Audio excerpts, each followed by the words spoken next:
And నాతో పాటు join అయ్యారు మా కరెస్పాండెంట్ ఏవై స్వామి. ఈ రోజు మేము కొన్ని కీ టాపిక్స్ కి సంబంధించి డిస్కషన్ చేయబోతున్నాము. అండ్ ఫస్ట్ టాపిక్ వచ్చేసి లిక్కర్ స్కామ్ కేసు గురించి. సో ఈ కేసు గురించి గల్లీ నుంచి ఢిల్లీ వరకు చాలా హాట్ టాపిక్ గా మారిందని చెప్పొచ్చు. అయితే ఈ కేసుకి సంబంధించి రీసెంట్లీ ఒక 2 days back rows avenue court clean chit ఇచ్చింది 23 మెంబర్స్కి. అయితే ఫర్దర్గా ఈ కేసుకి సంబంధించి ఎలాంటి స్టెప్స్ ఉండబోతుందో మా కరెస్పాండెంట్ స్వామి వివరిస్తారు. స్వామి, ఈ కేసు మనం చాలా ట్విస్టులు చూసాం ఈ కేసులో. సో కవిత చేసిన వ్యాఖ్యలు కూడా మనకి ఇప్పటికీ గుర్తున్నాయి. కడిగిన ముత్యం లాగా నేను బయటకు వస్తానని. అలానే జరిగిందా? అండ్ ఫర్దర్గా ఈ కేసులో ఎలాంటి స్టెప్స్ ఉండబోతుంది? అంటే శివాని, ప్రధానంగా ఢిల్లీ లిక్కర్ కేసుకు సంబంధించి ఒకవైపు దేశవ్యాప్తంగా సంచలనం సృష్టించినటువంటి ఈ కేసు ఇటు ఢిల్లీ ప్రభుత్వాన్ని, ఇటు తెలంగాణలో బీఆర్ఎస్ ప్రభుత్వాన్ని, రెండు ప్రభుత్వాలను కూడా ఒకవైపు అధికారం సంబంధించిన విషయంలో కోల్పోవడానికి కారణమైందని చెప్పేసి ఆరోపణలు లేకపోలేదు. ఒకవైపు దీనికి సంబంధించి ఇటు ఢిల్లీలో ఆమ్ ఆద్మీ పార్టీ అధినేత అరవింద్ కేజ్రీవాల్, అదేవిధంగా ఆ పార్టీకి సంబంధించినటువంటి ఆ ప్రభుత్వంలో మంత్రులుగా పనిచేసినటువంటి ఒకవైపు మనీష్ సిసోడియా కావచ్చు, సత్యేంద్ర జైన్ కావచ్చు, చాలా మంది జైలు పాలయ్యారు. వాళ్ళందరూ కూడా ఆ తర్వాత ఆమ్ ఆద్మీ పార్టీ ఢిల్లీలో అధికారాన్ని కోల్పోయింది. ఢిల్లీలో 2021-22 లిక్కర్ పాలసీ రూపొందించే సమయంలో జరిగినటువంటి ఈ పాలసీని ఏదైతే కాంట్రాక్టర్లకు అనుకూలంగా పాలసీని రూపొందించారని చెప్పేసి ఇందులో ప్రధానమైన ఆరోపణ. అప్పుడు ఢిల్లీ చీఫ్ సెక్రటరీ ఇచ్చినటువంటి రిపోర్ట్ ఆధారంగా ఢిల్లీ లెఫ్టినెంట్ జనరల్ సిబిఐ విచారణకు ఆదేశించారు. అప్పుడు 2022లో ఢిల్లీ లెఫ్టినెంట్ జనరల్ ఇచ్చినటువంటి ఆదేశం ఆధారంగా ఒకవైపు సిబిఐ దీని మీద కేసు నమోదు చేసి ఇందులో జరిగినటువంటి అవకతవకలపైన విచారణ మొదలుపెట్టింది. ఓవైపు ఆ తర్వాత జరిగినటువంటి మనీ లాండరింగ్ ఇష్యూలో ఎన్ఫోర్స్మెంట్ డైరెక్టరేట్ ఇన్వాల్వ్ అయ్యి ఇటు ఢిల్లీలో, ఇటు హైదరాబాద్లో ఏకకాలంలో సోదాలు నిర్వహించారు. ఇటు హైదరాబాద్లో 2022 మార్చి సమయంలో ఒకవైపు హైదరాబాద్లో కవిత నివాసంలో హైదరాబాద్లో ఈడీ సోదాలు నిర్వహించింది. ఒకవైపు ఢిల్లీ విచారణకు పిలిచింది. ఆ తర్వాత 2023లో ఒకవైపు ఆమెను మార్చిలో సందర్భంగా ఆమెను అరెస్ట్ చేసి ఢిల్లీకి తీసుకెళ్లారు. ఒకవైపు తిహార్ జైల్లో ఉంచారు. ఇటు అదేవిధంగా ఇటు అరవింద్ కేజ్రీవాల్ని కూడా ఎలక్షన్స్ ముందు, ఢిల్లీ అసెంబ్లీ ఎలక్షన్స్ ముందు ఆయనను కూడా అరెస్ట్ చేశారు. ఒకవైపు ఇది బీజేపీ కేంద్ర, ఒకవైపు ఎన్డీఏ సర్కార్ తమపై చేసిన కుట్రగా అప్పుడు ఆమ్ ఆద్మీ పార్టీ కావచ్చు, ఇక్కడ బీఆర్ఎస్ పార్టీ కావచ్చు, రెండు కూడా కేంద్ర ప్రభుత్వం పైన, ప్రధానమంత్రి నరేంద్ర మోడీ పైన, అమిత్ షా పైన, ఇరువురు పైన ఆరోపణలు చేశారు. ఈ రెండు రాష్ట్రాల్లో మా పార్టీ ఎదుగుదల కోసం వీళ్ళంతా అడ్డుగా ఉన్నారు. కేంద్రంలో ఒకవైపు ఆమ్ ఆద్మీ పార్టీ బలపడితే దేశవ్యాప్తంగా మూడోసారి ఎన్డీఏ సర్కార్ రావడానికి ఇబ్బంది అవుతుందని చెప్పేసి భావించే వీరందరిపైన ఒకవైపు రాజకీయంగా కక్ష సాధింపులో భాగంగా ఇలా కేసులు పెట్టారని చెప్పేసి ఒకవైపు వాదించారు. అయినప్పటికీ కూడా కేసు పలు దఫాలుగా ఢిల్లీలో ఉన్నటువంటి రౌస్ అవెన్యూ కోర్టు, ఏదైతే సిబిఐ కేసులు, ఒకవైపు ఈడీ కేసులు విచారించేటువంటి రౌస్ అవెన్యూ కోర్టు పలు దఫాలుగా విచారించింది. ఆ తర్వాత వీళ్ళందరికీ కూడా సుప్రీంకోర్టుకి వెళ్ళి బెయిల్ తెచ్చుకున్నారు. ఇప్పుడు బయట మళ్ళా ప్రత్యేక జీవితంలో యథావిధిగా కొనసాగుతున్న తరుణంలో ఇప్పుడు సుప్రీంకోర్టు బెయిల్ మీద ఉన్నటువంటి వీళ్ళందరికీ కూడా ఇప్పుడు రౌస్ అవెన్యూ కోర్టు ఇచ్చినటువంటి తీర్పు వారికి కొంత ఉపశమనం ఇచ్చిందని చెప్పుకోవచ్చు. ఆ జడ్జు, ప్రత్యేక special court judge Jitendra Singh ఇచ్చినటువంటి ఈ తీర్పు ప్రధానంగా ఇటు రెండు పార్టీలకు ఊరటనిచ్చింది. ఇటు కవిత గత కొద్ది కాలంగా బీఆర్ఎస్ పార్టీని విభేదించి బయటికి వెళ్ళింది. మరోవైపు ఢిల్లీలో అధికారం కోల్పోయిన తర్వాత ఇటు అరవింద్ కేజ్రీవాల్ కావచ్చు, ఆయన ఆమ్ ఆద్మీ పార్టీ కావచ్చు, పూర్తి స్థాయిగా కొంత ఢిల్లా పడ్డటువంటి పరిస్థితి. ఈ తీర్పు రావడంతో కూడా ఒక్కసారిగా అరవింద్ కేజ్రీవాల్ కన్నీటి పర్యంతమయ్యారు. ఖచ్చితంగా కేంద్ర ప్రభుత్వం పైన, నరేంద్ర మోడీ సర్కార్ పైన బదులా తీర్చుకుంటాము. ఖచ్చితంగా ఇప్పటికిప్పుడు ఢిల్లీలో మీరు మమ్మల్ని వరుసగా ఢీకొట్టలేక మా మీద కక్ష సాధింపు చర్యలో భాగంగా ఇలాంటి అక్రమ కేసులు పెట్టి మమ్మల్ని వేధించారు. ఈ కేసులు కనుక ఇప్పుడున్న పరిస్థితులు ఢిల్లీలో కనుక మనం ఎలక్షన్స్కి వెళ్తే ఖచ్చితంగా మీకంటే ఒక్క సీటు కూడా తక్కువ గెలిచినా కూడా రాజకీయ సన్యాసం తీసుకుంటానని చెప్పేసి ఆయన ఛాలెంజ్ చేశారు. మరోవైపు అదే సమయంలో హైదరాబాద్లో మాజీ ఎమ్మెల్సీ కల్వకుంట్ల కవిత, తెలంగాణ జాగృతి అధ్యక్షురాలు కల్వకుంట్ల కవిత కూడా తాను కడిగిన ముత్యంలా ఈ కేసు నుంచి బయటికి వస్తానని చెప్పి మొదటి నుంచి చెప్తూ వస్తున్నాను. ఈ కేసులో ఆధారాలపైన ఒకవైపు రౌస్ అవెన్యూ కోర్టు ప్రత్యేక న్యాయస్థానం జడ్జి జితేంద్ర సింగ్ ఇచ్చినటువంటి తీర్పును స్వాగతిస్తున్న పెద్ద ఎత్తున కూడా జాగృతి కార్యాలయం వద్ద వాళ్ళంతా కూడా సంబరాలు చేసుకున్నారు. ఆ తర్వాత రానున్న రోజుల్లో ఖచ్చితంగా తన రాజకీయ ప్రస్థానాన్ని కొనసాగిస్తానని చెప్పి ఆమె స్పష్టం చేశారు. ఇటు ఢిల్లీలో ఆమ్ ఆద్మీ పార్టీ, ఇక్కడ కల్వకుంట్ల కవిత, ఇప్పుడు తెలంగాణ జాగృతి అధ్యక్షురాలు కవిత కూడా, ఇద్దరు కూడా ఒకే సమయంలో స్పందించి కేంద్రంలో గతంలో పెట్టినటువంటి కేసు రాజకీయంగా మమ్మల్ని ఎదుర్కోలేకనే మమ్మల్ని ఒక పావుగా వాడుకొని మమ్మల్ని ఇబ్బంది పెట్టారని చెప్పేసి ఇరువురు వైపు ఆరోపణ చేస్తున్నారు. ఇలాంటి తరుణంలో ఈ కేసు మళ్ళీ ఇమీడియట్గా తీర్పు వచ్చిన మరుక్షణమే ఒకవైపు సిబిఐ దీన్ని ఢిల్లీ హైకోర్టులో ఛాలెంజ్ చేసింది. ఫర్దర్గా అక్కడ విచారణ అయితే మళ్ళీ కొనసాగనున్నది. శివాని, రైట్. ఓకే. ఇప్పుడు సెకండ్ టాపిక్ వస్తే main topic and burning topic recent times లో అదేంటంటే మావోయిస్ట్ లొంగబాటు అని చెప్పొచ్చు. అయితే అగ్రనేతలందరూ లొంగిపోయారు. అండ్ అలాగే at the same time CM Revanth రెడ్డిని కూడా కలవడం జరిగింది. నిన్ననే వాళ్ళు సమావేశం కూడా అయ్యారు. అయితే ఈ సమావేశంలో ఎలాంటి అంశాలకు సంబంధించి వాళ్ళు చర్చించుకున్నారు? అండ్ రెండోది వాళ్ళ ఫ్యూచర్ ప్లాన్స్ ఏంటి? అంటే దేశంలో మావోయిస్ట్ పార్టీ ఇవాళ కొత్తగా ఒక మావోయిస్ట్ పార్టీ దేశవ్యాప్తంగా చేస్తున్నటువంటి కార్యక్రమాల పట్ల కేంద్ర ప్రభుత్వం ఎప్పుడు కూడా వారిపైన ఒకవైపు ఆపరేషన్ కగార్ పేరుతో కావచ్చు, అంతకుముందు వివిధ పద్ధతుల్లో వారిపైన అణచివేత కార్యక్రమం చేసి పెట్టింది. ఒకవైపు రాజ్యం ఎప్పుడు తన లక్షణంగా ఎప్పుడైతే ఇబ్బంది దేశానికి ఆర్థిక వైపు ప్రజాస్వామ్యబద్ధంగా జరుగుతున్నటువంటి ఈ వ్యవస్థలో ఎవరైతే వాళ్ళు దాన్ని తిరుగుబాటు చేస్తారో ఖచ్చితంగా అణచివేత కార్యక్రమం ఉంటుంది. ఇప్పుడు 1960 దశకంలో వెస్ట్ బెంగాల్లో నక్సల్బరీ నుంచి మొదలైనటువంటి ఈ ఉద్యమం కాస్త ఇటు శ్రీకాకుళం అట్నుంచి అటు తెలంగాణకు పెద్ద ఎత్తున కూడా విస్తరించింది. ఆ తర్వాత ఇటు పీపుల్స్ ఫర్ గ్రూప్ గా ఏర్పడేటువంటి కొండపల్లి సీతారామయ్య టైంలో పీపుల్స్ ఫర్ గ్రూప్ గా ఏర్పడేటువంటి ఈ సంస్థ ఆ తర్వాత 2000 సమయంలో అనేక రకాల మావోయిస్టు గ్రూపులన్నీ కూడా కలిసి ఒక మావోయిస్ట్ పార్టీగా అవతరించి దేశవ్యాప్తంగా విస్తరించారు. అప్పుడు గణపతి కావచ్చు, ముప్పాల లక్ష్మణరావు అలియాస్ గణపతి దీన్ని లీడ్ చేశారు. ఇటీవల కాలంలో వరుసగా ఒకవైపు అనేక రాష్ట్రాల్లో దాదాపుగా 20 రాష్ట్రాల్లో 180 జిల్లాల్లో విస్తరించినటువంటి వేలాది మంది గెరిలాలతోటి మావోయిస్ట్ కార్యకర్తలతోటి బలంగా ఉన్నటువంటి మావోయిస్ట్ పార్టీ ఇప్పుడు వరుసగా కుదేలవుతూ వస్తుంది. కేంద్ర ప్రభుత్వం చేపట్టినటువంటి ఆపరేషన్ కాగార్ పేరుతోటి చేసినటువంటి ఈ ఆపరేషన్స్ తో పెద్ద పెద్ద నాయకులంతా కూడా ఎన్కౌంటర్లో నెలకొరుగుతున్నారు. ఆ పార్టీ ఇప్పుడున్న పరిస్థితుల్లో అవసరమా అని చెప్పేసి కేంద్రం ప్రశ్నిస్తుంది. ఒకవైపు ప్రజలకు ఇప్పుడు ఏం కోరుకుంటున్నారు, ప్రజాస్వామ్యబద్ధంగా దేశంలో ప్రశాంతంగా పాలన నడుస్తున్న సమయంలో ఇలాంటి విధ్వంసాలకు తావులేదని చెప్పేసి ఎప్పుడూ ప్రజాస్వామ్య ప్రభుత్వాలన్నీ కూడా ఇలాంటి విధానం పైన ఒకవైపు ఎదురుదాడి చేస్తూనే ఉంటాయి. గతంలో చైనాలో మావో జడాంగ్ చేపట్టేటువంటి ఉద్యమ తరహాలో ఇప్పుడు భారతదేశంలో కూడా తుపాకీ గొట్టంతో తుపాకీతోనే ఒక రాజ్యాన్ని స్థాపించాలని చెప్పేసి వారు చేస్తున్నటువంటి ప్రయత్నాలకు ఇది ఒక చివరి అంకంకి ఉద్యమం చేరుకుందని చెప్పుకోవచ్చు. ప్రధానంగా నంబాల కేశవరావు ఎన్బీకే ఎన్కౌంటర్ తర్వాత మావోయిస్ట్ పార్టీ చీఫ్ గా ఉన్నటువంటి నంబాల కేశవరావు ఎన్కౌంటర్ తర్వాత మావోయిస్ట్ పార్టీ మోరల్ గా చాలా ఇబ్బంది పడ్డది. ఆ తర్వాత Maoist party people's guerrilla army దళంగా ఉన్నటువంటి ఇటు హిడ్మా ఎన్కౌంటర్ తర్వాత హిడ్మానే మొత్తం మావోయిస్ట్ పార్టీలో కీలకమైనటువంటి ఆపరేషన్స్ నిర్వహించారు.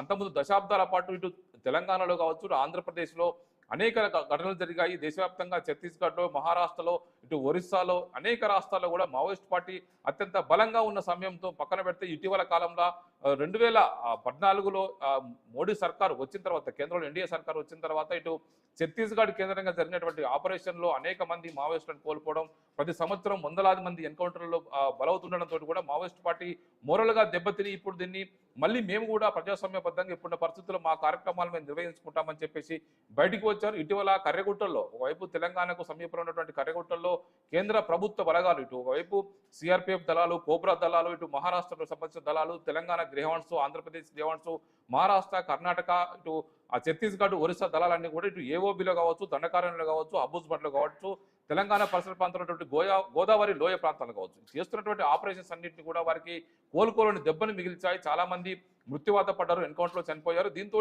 ఇప్పుడున్న పరిస్థితుల్లో ఈ ఉద్యమాన్ని ఇదే విధంగా కొనసాగించలేము. చాలా మంది నాయకులంతా కూడా, చాలా మంది కీలకమైనటువంటి మావోయిస్ట్ పార్టీ అగ్రనాయకత్వం అంతా కూడా ఒక్కొక్కరుగా ఎన్కౌంటర్ నెలకొరుగుతుండడంతో కూడా వాళ్ళ పంతాను మార్చుకొని మళ్ళీ ప్రజాస్వామ్యబద్ధంగా ముందుకు రావాలని చెప్పేసి అంతా కూడా ముందుకు వచ్చారు. ఇప్పుడు ఇటీవల మావోయిస్ట్ పార్టీకి సంబంధించినటువంటి కేంద్ర కమిటీ సభ్యులు ఇటు దేవ్జీ కావచ్చు, అలియాస్ తిరుపతి, ఇదే విధంగా ఇటు గంగన్న, అదేవిధంగా ఇటు మల్లా రాజిరెడ్డి, సంగ్రామ్, అదేవిధంగా మిగతా తెలంగాణ కార్యదర్శిగా ఉన్నటువంటి బడే చొక్కారావు అలియాస్ దామోదరు, అలియాస్ జగన్ ఈ నలుగురు కూడా రాష్ట్ర డీజీపీ శివధర్ రెడ్డి సమక్షంలో లొంగిపోయారు. వారికి ప్రకటించినటువంటి పునరావాసాన్ని కొనసాగిస్తాము, వారు ప్రజాస్వామ్యబద్ధంగా పంచడానికి అవకాశం ఇస్తామని చెప్పేసి ఒకవైపు డీజీపీ పేర్కొనడం, ఒకవైపు డీజీపీ మీడియా ముఖంగా మాట్లాడడం, వారికి ఒక్కొక్కరికి కేంద్ర కమిటీ సభ్యులకు 25 లక్షల రూపాయల పునరావాస చెక్కులు ప్రకటించడం, ఆ తర్వాత క్యాడర్లో ఉన్నటువంటి గంగన్నకు కావచ్చు, ఇటు జగన్ కావచ్చు, ఇద్దరికి కూడా 20 లక్షల రూపాయల చెక్కును అందజేశారు. కానీ ఈ మొత్తం పరిణామాల్లో నిన్న రీసెంట్ గా ముఖ్యమంత్రితోని వీళ్ళంతా కూడా సమావేశం కావడమే ఇప్పుడు కీలకమైన చర్చకు దారితీసింది. మరి ఇప్పుడు నెక్స్ట్ వీళ్ళు కేంద్ర ప్రభుత్వం కనుక అంగీకరిస్తే ఫర్దర్ గా మేము ఖచ్చితంగా ప్రజాస్వామ్యబద్ధంగా మా పార్టీని ఒకవైపు ప్రజాస్వామ్య పంతాలోకి మార్చుకొని పనిచేయడానికి మేము సిద్ధంగా ఉన్నాము. ఈ విషయంతో పాటు నిన్న ముఖ్యమంత్రి రేవంత్ రెడ్డితో పాటు ఈ 6 మంది మావోయిస్ట్ పార్టీ అగ్ర నేతలంతా కూడా, చంద్రన్న కావచ్చు, ఒకవైపు మిగతా చాలా మంది ఈ రీసెంట్ గా లొంగిపోయినటువంటి నాయకులంతా కూడా ఇందులో పాల్గొన్నారు. వీరితో పాటు డీజీపీ శివధర్ రెడ్డి, ఇటు ప్రభుత్వ సలహాదారులు వేమ నరేందర్ రెడ్డి, ఇటు ఐజీ సుమతి కావచ్చు, మరోవైపు విజయ్ కుమార్, అదేవిధంగా ఇటు కేకేతో పాటు మిగతా ప్రభుత్వ సలహాదారులతో పాటు వీళ్ళంతా కూడా పాల్గొని వివిధ కీలకమైన అంశాలు చర్చించారు. ఫర్దర్గా ఏదైతే మహారాష్ట్రలో మల్లోజుల కోటేశ్వరరావు లొంగిపోయిన సమయంలో దీన్ని పొలిటిసైజ్ చేయొద్దు, మహారాష్ట్ర ముఖ్యమంత్రి దేవేంద్ర ఫడ్నవీస్ సమక్షంలో లొంగిపోయినటువంటి చర్చ విషయంలో కేంద్ర ప్రభుత్వం దీన్ని ఇక కూడా ఏ ప్రభుత్వం కూడా ఏ పార్టీ కూడా దీన్ని పొలిటిసైజ్ చేయొద్దు, దీన్ని కేవలం అడ్మినిస్ట్రేటివ్ ఇష్యూగానే చూడాలని చెప్పేసి ఆ పోలీసులకు విషయం అప్పచెప్పడంతో కూడా మొన్న సీఎం ఈ లొంగుబాటు కార్యక్రమం సమయంలో హాజరవుతారని చెప్పి అంత అనుకున్నప్పుడు కూడా సీఎం కూడా హాజరు కాలేదు. ఆ తర్వాత నిన్న సీఎం కలిసి వాళ్ళంతా కూడా చర్చించారు. సీఎం తోటి వీళ్ళు భవిష్యత్తు కార్యక్రమం ఏ విధంగా ఉండాలి, ఒకవైపు ఉత్తర తెలంగాణలో బలంగా ఉండేటువంటి మావోయిస్ట్ పార్టీ ప్రభావం విధంగా ఉంటుంది, వీరంతా కూడా కాంగ్రెస్ పార్టీలో చేరతారని కొన్ని రకాల స్పెక్యులేషన్స్ బయటకు వచ్చాయి.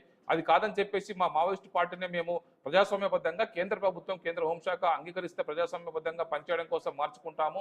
మరోవైపు మా PLGA people's liberation guerrilla group ఏదైతే ఉందో దాన్ని కూడా రద్దు చేసుకుంటామని చెప్పేసి కూడా వారు ఆ సీఎంతో అన్నట్టుగా తెలుస్తుంది. అయితే సీఎం ఇదే విషయం పైన సీఎం రేవంత్ రెడ్డి కూడా కేంద్ర ప్రభుత్వానికి హోంమంత్రి అమిత్ షాకి ఈ విషయాలను కూడా చేరవేస్తామని చెప్పేసి వారికి అభయం ఇచ్చినట్టుగా తెలుస్తుంది. ఆ తర్వాత వాళ్ళంతా కూడా యథావిధిగా తమ రెగ్యులర్ రొటీన్ లైఫ్ లో భాగంగా వారికి అవకాశం కల్పిస్తున్నారు. ఇప్పటికే దొంగిపోయినటువంటి మావోయిస్టులకు ఇచ్చేటువంటి పునరావాస కార్యక్రమాలు కావచ్చు, వారికి ఉన్నటువంటి స్కిల్స్ ను బట్టి వారి సాధారణ జీవితం గడిపే విధంగా అవకాశం ఇస్తామని చెప్పేసి కూడా వారికి చెప్పినట్టుగా తెలుస్తుంది. ఇప్పటికే చాలా మంది మహారాష్ట్రలో కావచ్చు, ఛత్తీస్గఢ్ లో కావచ్చు లొంగిపోయినటువంటి మావోయిస్టులకు వారికి పునరావాసం కల్పిస్తున్నారు. వారికి ఆయా రంగాల్లో ఎవరికైతే ఏ రంగంలో శిక్షణ ఉంటే వారికి ఆ ఉపాధి కల్పించేందుకు వారికి నైపుణ్యాలు కల్పిస్తున్నారు. ఇప్పుడు నిన్న ముఖ్యమంత్రి రేవంత్ రెడ్డి సమావేశమైనటువంటి ఈ మావోయిస్ట్ అగ్రనేతలంతా కూడా తమ మావోయిస్టు పార్టీని ప్రజాస్వామ్య సంస్థగా మార్చి ముందుకెళ్తామని చెప్పడం ఇక్కడ ఒకవైపు వాళ్ళు రానున్న రోజుల్లో ఎలాంటి స్టెప్ తీసుకుంటారు, ప్రజాస్వామ్యబద్ధంగా పనిచేయడం కోసం వారు ఆలోచిస్తున్నట్టుగా మనకు అర్థమవుతుంది. శివాని రైట్ స్వామి, ఇక్కడ ఒక చిన్న డౌట్ ఉంది. ఇప్పుడు కేంద్ర ప్రభుత్వం చెప్పినట్టుగా మార్చి 31 లోపు అందరూ లొంగిపోవాలని చెప్తున్నారు, కానీ ఇప్పటి వరకు గణపతి ఆచూకీ అయితే దొరకలేదు. సో గణపతి విషయంలో ఎలాంటి చర్యలు తీసుకునే అవకాశం ఉంది? అంటే ఆ మావోయిస్ట్ పార్టీ అగ్రనేతల్లో ఒకవైపు తెలంగాణ నుంచే చాలా మంది కీలక నాయకత్వంతో కూడా ఎదిగి వచ్చింది. 1960-70 దశకంలో మావోయిస్ట్ పార్టీ వైపు ఆర్ఎస్ రాడికల్ స్టూడెంట్స్ యూనియన్ ద్వారా ఆకర్షితులైనటువంటి అనేక మంది యువత అంతా కూడా అడవి బాట పట్టారు. అప్పుడు తెలంగాణలో ఉన్నటువంటి పరిస్థితులు కావచ్చు, వైపు ఆంధ్రప్రదేశ్లో ఉన్నటువంటి పరిస్థితులు కావచ్చు, జమీందారీ ఉద్యమానికి జమీందారీ ఆ వ్యవస్థకు వ్యతిరేకంగా ఇటు శ్రీకాకుళంలో మొదలైనటువంటి ఉద్యమం కాస్త తెలంగాణలో కూడా ఇటు భూస్వామ్య వ్యవస్థకు ఫ్యూడల్ వ్యవస్థకు వాళ్ళు దాన్ని వ్యతిరేకిస్తూ అడవి బాట పట్టి వీళ్ళకు తెలంగాణలో అనేక రకాల సంస్కరణలకు ఆ కారణం అవుతున్నామని చెప్పి వాళ్ళు అనుకున్నప్పటికీ కూడా ఇది ప్రజాస్వామ్య పంతా కాదు, ఇది ప్రజాస్వామ్యంగా పోరాటం చేసి మిగతా వామపక్ష పార్టీలాగానే సిపిఐ కావచ్చు, సిపిఎం కావచ్చు, నీకు వైపు న్యూ డెమోక్రసీ కావచ్చు, అనేక సిపిఐ ఎంఎల్ లాంటి అనేక రకాల పార్టీలన్నీ కూడా వామపక్ష పార్టీలన్నీ కూడా దేశంలో ప్రజాస్వామ్యబద్ధంగా పనిచేస్తూ వారి ఆ కార్యక్రమం నిర్వహిస్తారు. ఇప్పుడు ఇలాంటి మావోయిస్ట్ పార్టీని కనుక 2000 సంవత్సరంలో పీపుల్స్ పార్ గ్రూప్ గా ఉన్నటువంటి అనేక విప్లవ సంస్థలన్నీ కూడా మావోయిస్ట్ పార్టీగా అవతరించిన తర్వాత దాన్ని ముప్పాల లక్ష్మణరావు అలియాస్ గణపతి దాన్ని లీడ్ చేశారు. ఇటీవల కాలంలో ఆయన అనారోగ్యం బారిన పడ్డట్టుగా తెలుస్తుంది. ఆయనను ఇప్పుడు ఇండియాలో లేరు, ఖచ్చితంగా నేపాల్ సహా వేరే ఇతర దేశాల్లో ఆయన తలదాచుకుంటున్నారు. ఆయన ఆరోగ్యం సహకరించట్లేదు, లేచి నడవలేకపోతున్నారు. అతన్ని గతంలో దండకారణంలో కావచ్చు, అబుజ్మడ్ ఏరియాలో కావచ్చు, అతన్ని డోలీలో ఒకవైపు మావోయిస్ట్ పార్టీ నాయకత్వం అతని డోలీలో మోసుకొని తీసుకెళ్తుంది.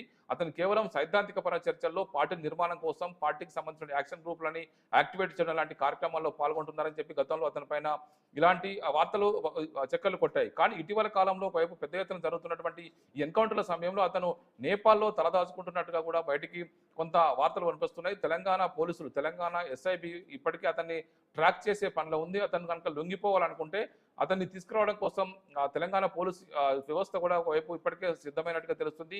ఒకవైపు గణపతి లాంటి సీనియర్ మావోయిస్టు అగ్రనేత కనుక లొంగిపోతే ఈ దేశంలో మావోయిస్టు పార్టీ అనేది కూడా ఇక గతంలో అని చెప్పుకోవడానికి వీలవుతుంది అనేది కూడా కేంద్ర ప్రభుత్వం చెప్తుంది. మార్చి 31 వరకు ఈ దేశంలో మావోయిస్టు పార్టీని లేకుండా చేస్తామని చెప్పేసి హోంమంత్రి అమిత్ షా చేసినటువంటి ఏదైతే ఆ శపథం ఉందో, ఒకవైపు వాళ్ళు చేసినటువంటి ఏదైతే ఆ కామెంట్స్ ఉన్నాయో అది ఖచ్చితంగా నెరవేర్చుకోవడం కోసం ప్రయత్నం చేస్తున్నారు. ప్రధానంగా మనం ఇక్కడ ఇంకో కొత్త విషయం తెలుసుకోవాలి. ఒకవైపు ఆంధ్రప్రదేశ్లో ఎన్డీఏ భాగస్వామ్యమైనటువంటి టీడీపీ, జనసేన, బీజేపీ సర్కార్ ఉంది.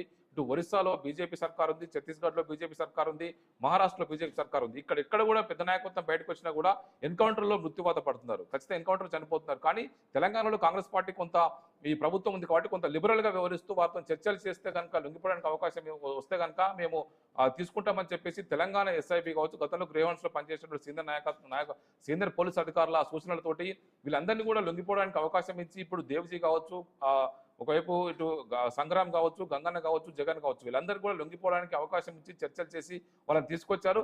రానున్న రోజుల్లో తెలంగాణ పోలీసులను సంప్రదిస్తే కనుక ఖచ్చితంగా వీరిని మళ్ళీ మేము గణపతి లాంటి సీనియర్ నాయకులు లొంగిపోవడానికి ముందుకు వస్తే కనుక తీసుకొస్తామని చెప్పేసి తెలంగాణ పోలీసులు అంటున్నారు. ఇటీవల కాలంలో హిడ్మా కూడా లొంగిపోవడం కోసం ప్రయత్నం చేశారు, ఆంధ్రప్రదేశ్కి వెళ్లారు. హిడ్మా గతంలో చేసినటువంటి హింసాత్మక కార్యక్రమాలు కావచ్చు, అతను ఏ మావోయిస్టు పార్టీ గ్రూపులు చేయనంత హింసను ఆయనకు పాల్పడ్డాడని చెప్పేసి కేంద్ర ప్రభుత్వం సీరియస్ గా ఉంది. ఆ విషయంలోనే ఆయన ఎన్కౌంటర్ గురయ్యాడనేది కూడా మావోయిస్ట్ పార్టీ సానుభూతి పరులు, మావోయిస్ట్ పార్టీని ఒకవైపు అభిమానించేటువంటి మిలిషియా సభ్యులు కావచ్చు, మిగతా వారందరూ కూడా అది భావిస్తూ వస్తున్నారు. ఆ హిడ్మా ఎన్కౌంటర్ తర్వాతనే మావోయిస్ట్ పార్టీ అగ్రనాయకత్వం అంతా కూడా తెలంగాణ వైపు చూస్తుంది. ఇక్కడ కాంగ్రెస్ ప్రభుత్వం కొంత లిబరల్ గా ఉంది. ఎన్కౌంటర్లకు మొగ్గు చూపకుండా చర్చలు చేస్తే లొంగిపోవడానికి అవకాశం ఇస్తుందని చెప్పి ఏదైతే వాళ్ళకి ఛాయిస్ ఇచ్చారో ఆ ఛాయిస్ ని వాళ్ళు వినియోగించుకొని దేవజీతో సహా మిగతా కేంద్ర కమిటీ సభ్యులంతా కూడా లొంగిపోవడానికి అవకాశం ఏర్పడ్డది. ఇప్పుడు Muppala Lakshmana Rao alias Ganapathy, Maoist party అగ్రనాయకులుగా చెప్పుకున్నటువంటి గణపతి కూడా ముందుకొస్తే లొంగిపోవడానికి అవకాశం ఇస్తామని చెప్పేసి తెలంగాణ పోలీసులు అంటున్నారు. శివాని, రైట్. ఇక మూవింగ్ ఆన్, తెలంగాణలో కాంగ్రెస్ ప్రభుత్వం అధికారంలోకి వచ్చాక ఇప్పటి వరకు చేపట్టిన కూల్చివేతలను చూసిన తర్వాత ప్రజలు అంటున్న ఒకే ఒక మాట, పేదలపై ప్రభుత్వాలు ఎందుకు ఇంతలా పగపట్టారా అని ఒక క్వశ్చన్ రేస్ చేస్తున్నారు. సో రీసెంట్లీ ఖమ్మంలో అండ్ అలాగే హైదరాబాద్ మధు రిజ్ అపార్ట్మెంట్ లో జరిగిన ఇన్సిడెంట్ ని చూస్తుంటే చాలా మందికి రేస్ అవుతున్న క్వశ్చన్ ఇది. సో అసలు ఏం జరుగుతుంది, ప్రభుత్వాన్ని ఎందుకు ప్రజలు ప్రశ్నిస్తున్నారు, పూర్తి డీటెయిల్స్ ఏంటి? అంటే ఒకవైపు తెలంగాణలో కాంగ్రెస్ పార్టీ అధికారంలోకి వచ్చిన తర్వాత హైదరాబాద్ పరిసర ప్రాంతాల్లో హైడ్రా పేరుతో తీసుకొచ్చినటువంటి సంస్థ కావచ్చు, హైడ్రా తోటి చేసినటువంటి ఏదైతే చెరువుల సుందరీకరణ కావచ్చు, ప్రభుత్వ ఆస్తుల రక్షణని చేపట్టినటువంటి ఏదైతే ఇష్యూ ఉందో ఇదంతా కూడా కొంత ఇనీషియల్ గా వివాదాస్పదమైంది. మేము ప్రభుత్వ ఆస్తులను రక్షిస్తున్నామని చెప్పేసి ఏదైతే చెరువుల చుట్టూ ఉన్నటువంటి బఫర్ జోన్లు కావచ్చు, ఎఫ్టీఎల్ పరిధిలో ఉన్న వాటిని కావచ్చు, నాలాల పక్కన ఉన్నటువంటి ఇష్యూస్ కావచ్చు, ప్రభుత్వ భూములను అన్యక్రాంతం చేసి ఇల్లు కట్టుకున్న వారిని పేదల గుడిసెలు కూలగొడుతున్నారని చెప్పేసి ఇటు బీజేపీ, బీఆర్ఎస్ పెద్ద ఎత్తున కూడా కాంగ్రెస్ ప్రభుత్వం పైన ఒకవైపు ఎదురుదాడి చేశాయి. అది ఒకవైపు ఇటీవల కాలంలో హైడ్రా కమిషనర్ ఉన్నటువంటి రంగనాథ్ మేము ఎక్కడ కూడా పేదల జోలికి వెళ్ళట్లేదు, వేలాది కోట్ల రూపాయల ప్రభుత్వ ఆస్తులను రక్షించడం కోసం ప్రయత్నం చేస్తున్నామని చెప్పేసి వాళ్ళు చెప్పుకుంటున్నారు. పలువురు చెరువులను పునరుద్ధరిస్తూ వాటిని మేము కాలుష్యం కాసారంగా మారినటువంటి వాటిని కూడా మళ్ళీ రివైవ్ చేస్తున్నాము, రిజువనేట్ చేస్తున్నామని చెప్తున్నారు.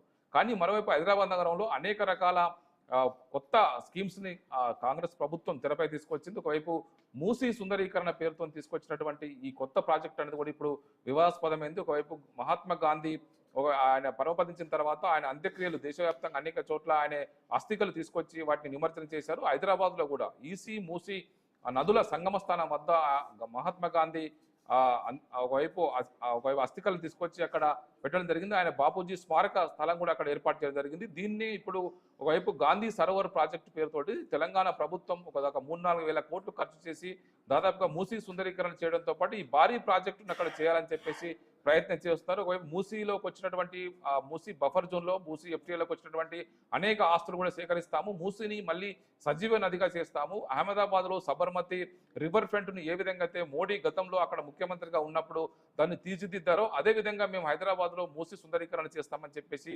ముఖ్యమంత్రి రేవంత్ రెడ్డి పదే ప్రకటిస్తున్నారు. ఇటీవల ఒకవైపు గ్లోబల్ సమ్మిట్ లో కూడా హైదరాబాద్ లో ప్రధానంగా ఈ గాంధీ సరోవర్ ప్రాజెక్టును పదే ప్రస్తావించారు. ఇటీవల ఢిల్లీకి వెళ్ళినప్పుడు కూడా సీఎం రేవంత్ రెడ్డి కేంద్ర రక్షణ శాఖ మంత్రి రాజ్నాథ్ సింగ్ ని కలిసి కూడా మాకు అక్కడ రక్షణ శాఖకు సంబంధించిన కొన్ని 90 ఎకరాల భూమిని మాకు ఇవ్వండి, ఈ ప్రాజెక్టు మేము పెద్ద ఎత్తున కూడా చేపడుతున్నాము. ఒక గాంధీ సరోవర్ ప్రాజెక్టులో అక్కడ అనేక రకాల అమ్యూజ్మెంట్ పార్కులు కావచ్చు, అనేక రకాల అభివృద్ధి కార్యక్రమాలు చేపడతాం. ఇందుకు పెద్ద ఎత్తున కూడా మాకు డిఫెన్స్ సంబంధించిన ల్యాండ్లు అవసరం ఉన్నాయి, అక్కడ ఉన్నటువంటి భూమిని కూడా మరింత డెవలప్ చేసి దీన్ని ముందుకు తీసుకెళ్తామని ప్రకటించడంతో కూడా స్థానికంగా మూసీ వెంట నివాసం ఉన్నటువంటి చాలా మంది ఆ నివాసితుల్లో ఆందోళన నెలకొన్నది. ఖచ్చితంగా మూసీకి ఉన్నటువంటి ఎఫ్టీఏలు కావచ్చు, బఫర్ జోన్ కావచ్చు, వీటిలో అనుకున్నటువంటి అనేక మంది ఆ నివాసితుల్లో ఇప్పుడు ఎక్కడ ప్రభుత్వం వీటిని సేకరించి మా ఆస్తులు కూలగొడుతుందని చెప్పేసి ఆందోళన చెందుతున్నారు. అందులో ప్రధానంగా ఒకవైపు లంగర్ హౌస్ ఏరియాలో కావచ్చు, అటువైపు ఇటు మరోవైపు టోలీ చౌక్ ఆ ప్రాంతంలో కావచ్చు, మెహదీపట్నం చుట్టుపక్కల ఉన్నటువంటి ఏరియాలో మూసీ ఎక్కడైతే ఈసీ మూసీ నదుల సంగమ స్థానం నుంచి ముందుకు వస్తుందో ఆ ప్రాంతం అంతా కూడా ఇప్పుడు స్థానిక వాసుల్లో